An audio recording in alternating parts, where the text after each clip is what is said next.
Bonjour à toutes et à tous. Les confidences littéraires ont la chance de rencontrer aujourd'hui l'écrivain Yann Manouk à l'occasion de la sortie chez Albin Michel de son dernier roman, L'Oiseau bleu d'Erzurum. Bonjour Yann Manouk. Bonjour. Manouk, vous dirigez une société de communication, vous êtes journaliste, éditeur, écrivain de romans, de polars, d'essais, scénariste de bande dessinée, grand voyageur dès l'âge de 16 ans, Islande, Belize, Brésil, Canada, États-Unis entre autres. Vous nourrissez tous vos romans et vos récits de voyage de ces expériences. Vous exprimez à ce propos, depuis le début, j'ai décidé de n'écrire que sur les pays où j'ai aimé voyager. La Mongolie d'Hiruldeger, le Brésil de Mato Grosso, les Appalaches de Hunter, l'Alaska, la Louisiane, l'Islande. Tous des voyages de jeunesse dans lesquels je me replonge par l'écriture. D'ailleurs, je tiens tellement à ce que seuls mes souvenirs nourrissent mon écriture que jamais je ne retourne dans un de ces pays avant d'avoir terminé le roman qui le concerne.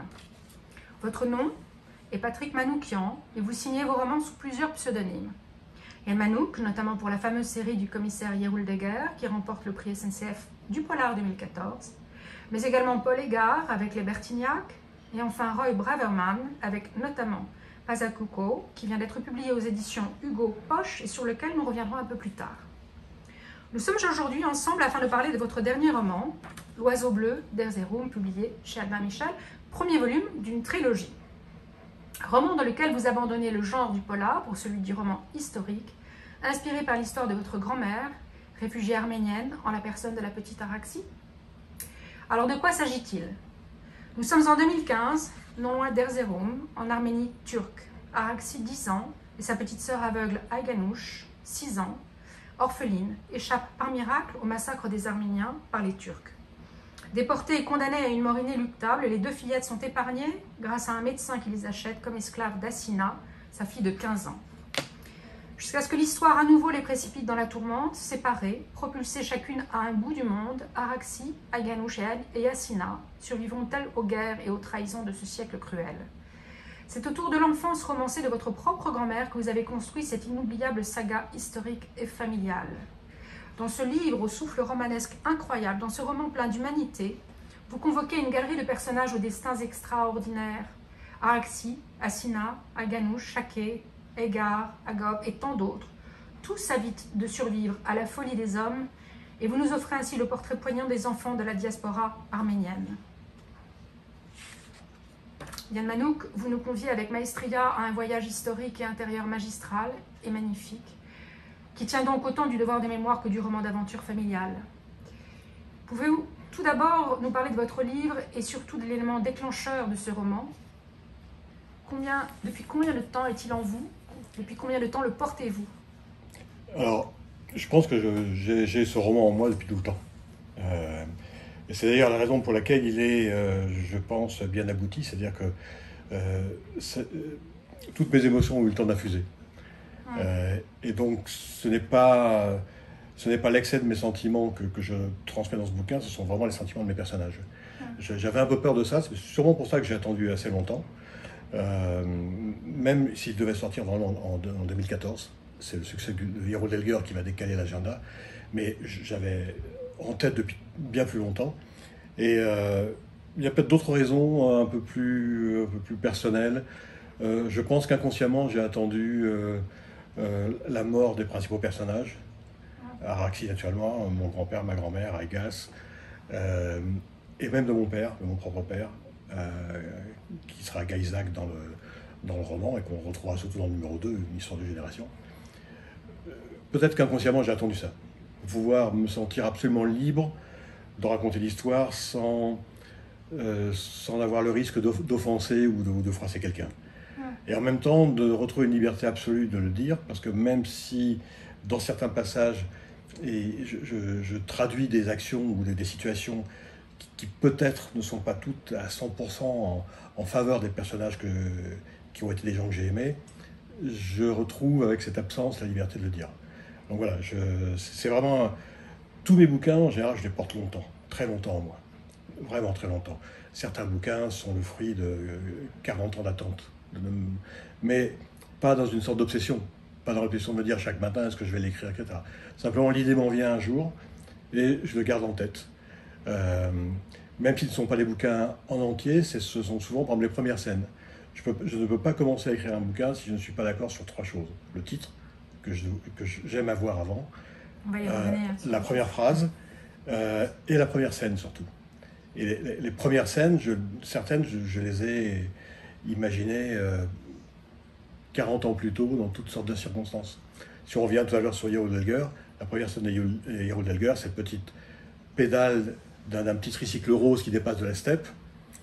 J'ai imaginé cette scène au fil des décennies, avec cette petite pédale qui suppose qu'il y a quelqu'un d'innocent en dessous, sortant du béton d'un parking, sortant d'un désert de sable, sortant d'une banquise. C'était ça la vraie dramaturgie de la scène. Le jour où je décide d'écrire un roman, un polar qui se passe en Mongolie, je vais rechercher cette scène et je m'en sers. Mais la scène, elle existe depuis très très longtemps. Et c'est pratiquement comme ça pour presque tous mes bouquins.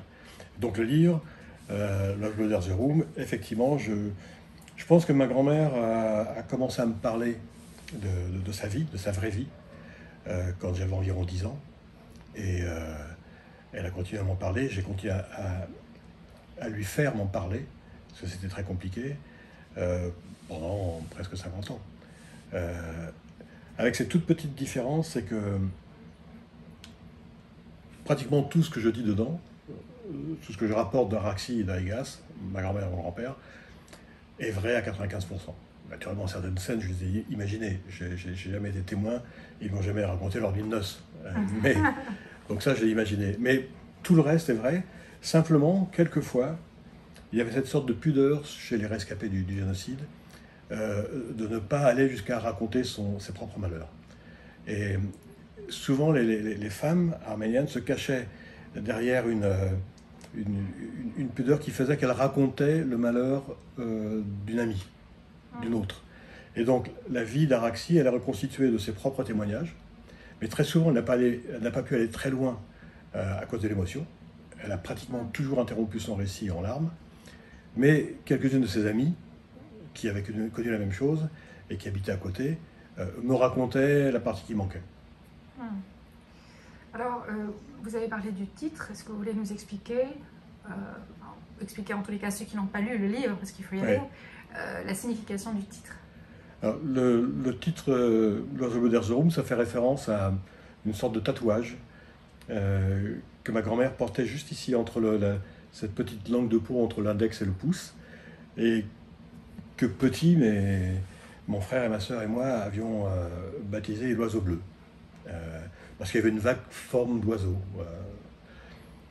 Et on a appris plus tard qu'en fait c'était la marque de son esclavage. C'est la marque du propriétaire qui l'a acheté. Et je trouvais que l'oiseau bleu the Room, ça symbolisait tout à la fois. C'est-à-dire que c'est un oiseau, donc c'est à la fois fragile mais capable de migrer sur des dizaines de milliers de kilomètres. C'est porteur d'espoir en même temps. Ça résiste à des choses auxquelles les hommes ne résistent pas. Et puis il y avait cette allitération du titre que j'aime bien, l'oiseau bleu the Room. D'ailleurs, je suis très très embêté pour trouver le titre de ce qui va suivre. On va en reparler. Je voudrais bien qu'il y ait une connotation. Une résonance. Ouais, une résonance. Donc voilà pour l'oiseau bleu. On a beaucoup de personnages dans ce livre, certains donc inspirés, d'autres qui sont vrais. Y en a-t-il en dehors de votre famille auquel vous êtes particulièrement attaché? Alors, en dehors de mon grand-père et de ma grand-mère, qui eux sont les personnages principaux, oui, et qui sont encore une fois à 95% vrais, il y a un personnage que j'aime beaucoup qui est Agop, qui était l'indéfectible copain de mon grand-père. Qui a existé. Qui a existé. Et qui... vous avez connu? Oui, bien sûr, oui. Je l'ai connu très longtemps. Agop, il est rock'n'roll. Très longtemps.